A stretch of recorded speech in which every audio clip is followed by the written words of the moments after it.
Racing as they battle for the real top trophy race. We have Roadmaster break quickly at the start, rushing upon the outside is Mr. Environment in the middle portion. Now is blowing hot. Moralia comes next, and on the outside comes Compelled to lead. Then next on line is Golden Pyramid Queen Maker. Then running by the release Golden Arvasi. Ipira comes next, Hurricane Ali.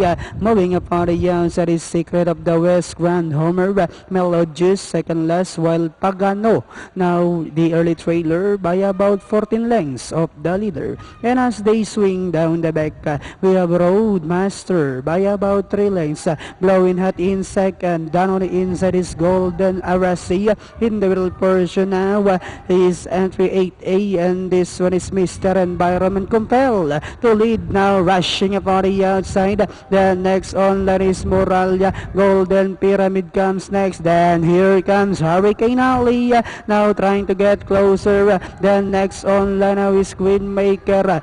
Then followed over now by Grand Homer Efira. And they are now entering the home stretch. We have Compelled to lead this time by about 3 lengths. Then here comes Hurricane Ali. Finds some opening down on the inside as they swing for home. Compelled to lead. Hurricane Ali moving up down on the inside and now saying it's my turn to take the lead. Last 50 meters, the program opener belongs to Hurricane Ali. Compelled to lead. Then comes Moralia, Golden Pyramid, Mr. Environment, 11 Grand Homer, and Golden Arasi.